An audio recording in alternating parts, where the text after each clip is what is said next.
Baik, terima kasih atas waktu dan kesempatan diberikan kepada saya. Perkenalkan, nama saya Hengki Adiputra Magemata. Saya akan mempresentasikan hasil kerja saya dan materi konsep dasar SIM.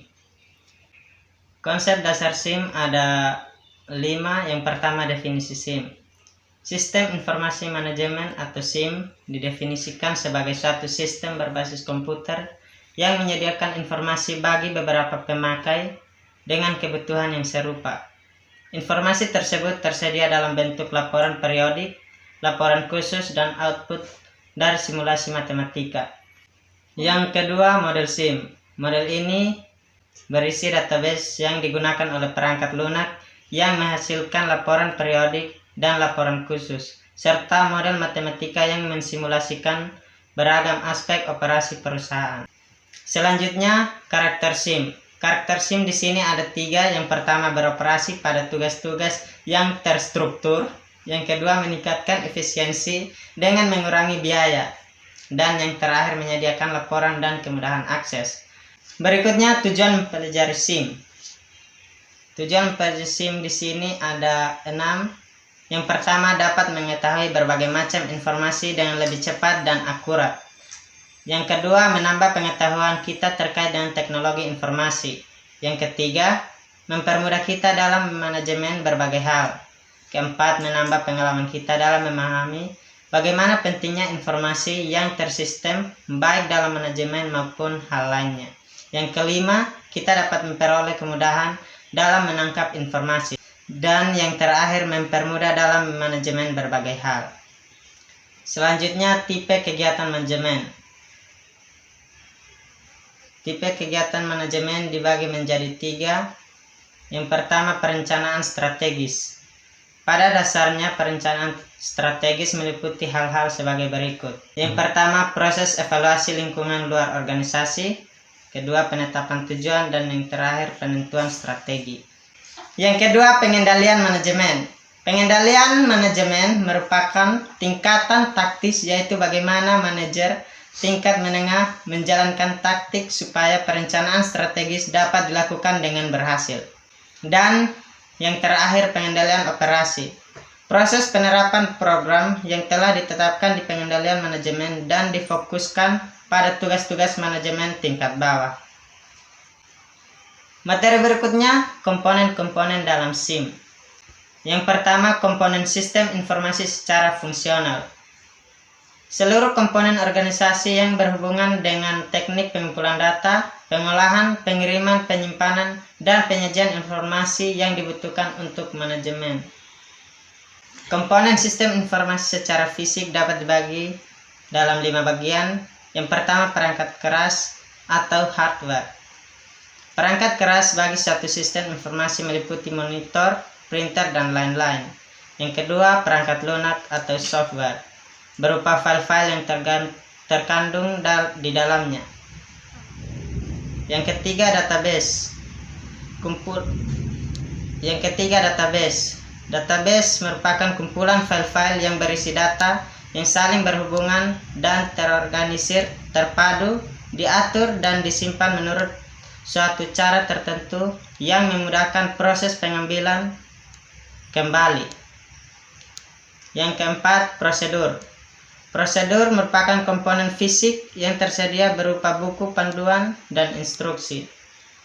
Yang terakhir, personil atau brainware, meliputi operator komputer, analisis sistem, programmer, dan lain-lain. Berikut ini adalah penjelasan dari bagian komponen sistem informasi secara fisik. Yang pertama, hardware. Hardware digambarkan sebagai mesin, alat atau device, dan peralatan atau equipment yang berkaitan dengan pengolahan data. Hardware dapat digunakan untuk menunjukkan fungsi penyiapan data, input data, perhitungan, penyimpanan, dan menampilkan output. Yang kedua, software. Software merupakan sejumlah instruksi untuk mengendalikan operasi dari komputer untuk pemrosesan digunakan untuk mengelola sumber daya komputer. Tanpa software, hardware komputer tidak dapat menjalankan fungsinya. Yang ketiga, prosedur. Prosedur adalah serangkaian peraturan-peraturan yang menentukan operasi sistem komputer sebagai kebijakan perusahaan yang mengendalikan operasi sistem komputer. Tahapan yang harus dilakukan pemakai untuk memasukkan password dan login pada jaringan komputer. Yang keempat, database. Database merupakan kumpulan-kumpulan file yang berisi data yang saling berhubungan dan terorganisir, terpadu, diatur dan disimpan menurut suatu cara tertentu yang memudahkan proses pengambilan kembali. Sistem database merupakan sejumlah perangkat keras dan lunak komputer serta pemakai yang secara terpadu bekerja menggunakan kombinasi dari database, paket database, manajemen, dan penggunaan lainnya. Materi selanjutnya yaitu bersaing dengan menggunakan teknologi informasi. Bagian 1, dasar-dasar keunggulan strategis. Yang pertama, sistem informasi strategis. Sistem informasi strategis didefinisikan sebagai jenis sistem informasi yang menggunakan teknologi informasi untuk membantu organisasi untuk mendapatkan keunggulan kompetitif, mengurangi kelemahan kompetitif, atau untuk memenuhi tujuan strategis perusahaan lainnya. Yang kedua, strategis inovasi. Strategis inovasi ada 3. Yang pertama, buat produk dan jasa baru yang memasukkan berbagai komponen teknologi informasi. Yang kedua, kembangkan pasar baru atau cari pasar yang unik dengan bantuan teknologi informasi. Yang terakhir, buat perubahan radikal atas proses bisnis dengan teknologi informasi yang secara dramatis akan memangkas biaya, meningkatkan kualitas, efisiensi, atau layanan pelanggan, atau mempersingkat waktu ke pasar. Yang ketiga, strategi pertumbuhan. Strategi pertumbuhan menggunakan teknologi informasi untuk mengelola perluasan bisnis secara regional dan global secara signifikan, memperluas kemampuan perusahaan untuk memproduksi barang dan jasa. Strategi pertumbuhan juga menggunakan teknologi untuk mendiversifikasi serta mengintegrasi produk dan jasa lainnya. Yang terakhir, strategi persekutuan. Strategi persekutuan menggunakan teknologi informasi untuk membuat organisasi virtual dengan para mitra bisnis. Strategi persekutuan mengembangkan sistem informasi antar perusahaan yang dihubungkan oleh internet yang akan mendukung hubungan bisnis strategi dengan para pelanggan, pemasok, dan pihak lainnya. Baik, kita masuk pada bagian 2, yaitu menggunakan teknologi informasi sebagai keunggulan strategis.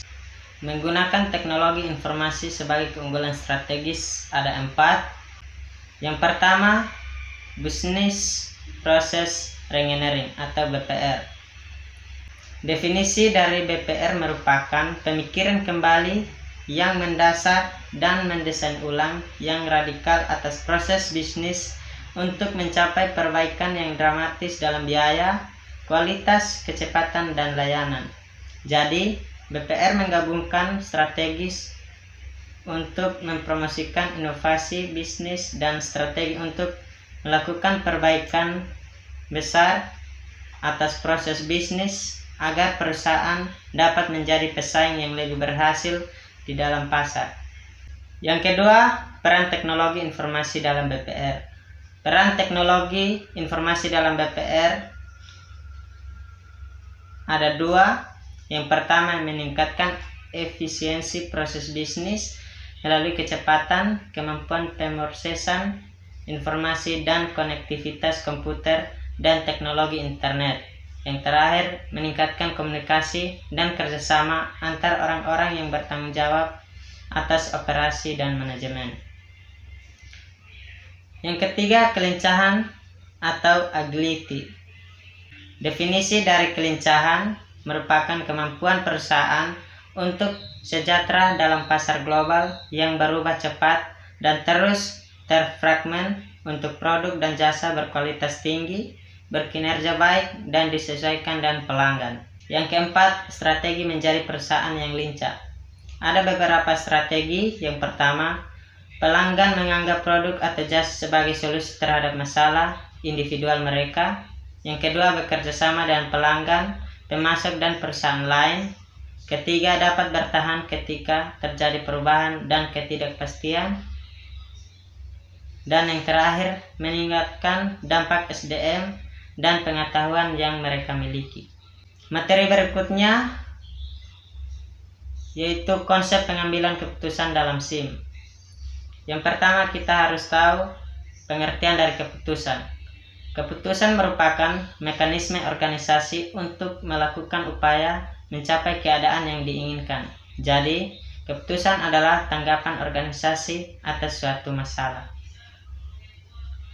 Selanjutnya, jenis keputusan berdasarkan struktur organisasi menurut Kumarotomo dan Isbandono 2001. Jenis keputusan berdasarkan struktur organisasi ada 3. Yang pertama, keputusan administratif. Keputusan administratif yaitu keputusan yang diambil oleh administrator atau manajer puncak, bersifat umum dan menyeluruh, berfungsi sebagai landasan kebijakan dan keputusan teknis operasional organisasi. Yang kedua, keputusan eksekutif. Keputusan eksekutif diambil manajer eksekutif sehingga keputusan terkait dengan permasalahan yang lebih teknis tetapi belum merupakan keputusan operasional. Yang ketiga, keputusan operasional. Keputusan operasional merupakan keputusan yang diambil oleh manajer operasional dalam rangka pelaksanaan gagasan, arahan, dan kebijakan manajer di atasnya disesuaikan dengan sistem koordinasi yang dikembangkan oleh manajer eksekutif. Selanjutnya, sistem informasi manajemen dan pengambilan keputusan. Pengambilan keputusan di sini ada 3 keputusan. Yang pertama, keputusan terprogram, yaitu keputusan yang sifatnya berulang-ulang dan rutin sehingga dapat diprogram. Kedua, keputusan semi terprogram, yaitu keputusan yang biasanya membutuhkan analisis dan perhitungan terperinci karena sifatnya rumit. Yang ketiga, keputusan tidak terprogram, yaitu keputusan yang sifatnya tidak selalu terjadi dan tidak berulang. Keputusan ini banyak dilakukan oleh manajemen tingkat atas. Materi berikutnya yaitu konsep dan peranan database dalam SIM. Yang pertama, konsep dasar database. Konsep dasar dari database adalah kumpulan dari catatan atau potongan dari pengetahuan. Yang kedua, tujuan database. Tujuan database ada 5. Yang pertama, membuat agar user mudah mendapatkan data. Kedua, menyediakan tempat penyimpanan data yang relevan. Ketiga, menghapus data yang berlebihan. Keempat, melindungi data dari kerusakan fisik. Dan yang terakhir, memungkinkan perkembangan lebih lanjut di dalam sistem database. Selanjutnya, manfaat database. Manfaat database ada 8. Yang pertama, sebagai komponen utama dalam sistem informasi karena merupakan dasar dalam menyediakan informasi. Kedua, menentukan kualitas informasi, yaitu cepat, akurat, dan relevan. Yang ketiga, mengatasi kerangkapan data. Yang keempat, menghindari terjadinya inkonsistensi data. Kelima, mengatasi kesulitan dalam mengakses data. Keenam, menyusun format yang standar dari sebuah data. Ketujuh, penggunaan oleh banyak pemakai. Dan yang terakhir, melakukan perlindungan dengan pengamatan data. Materi berikutnya adalah sistem informasi pendukung dalam SIM.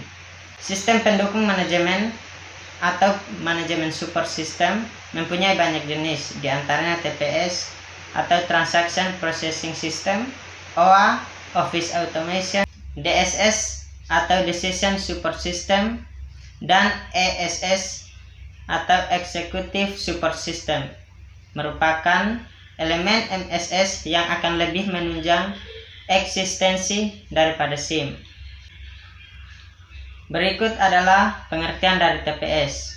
TPS adalah sebuah sistem yang digunakan untuk keperluan transaksi sehari-hari. Sistem ini sangat berguna untuk menghasilkan atau memproduksi data. Selanjutnya, otomatis perkantoran atau OAuth. Secara fungsional, OAS didefinisikan sebagai sebuah rencana untuk menggabungkan dan menerapkan teknologi tinggi melalui perbaikan proses pelaksanaan pekerjaan demi meningkatkan produktivitas pekerja dan efektivitas pekerjaan. Yang berikut sistem pendukung keputusan atau DSS. DSS dapat didefinisikan sebagai rangkuman sistem komputer yang digunakan untuk membantu manajer membuat keputusan. Terakhir, sistem pendukung eksekutif atau ESS. Tujuan ESS adalah untuk mengintisarikan informasi dari bermacam sumber lalu dipersembahkan pada manajer tingkat atas. Demikian hasil kerja saya. Atas perhatiannya, terima kasih.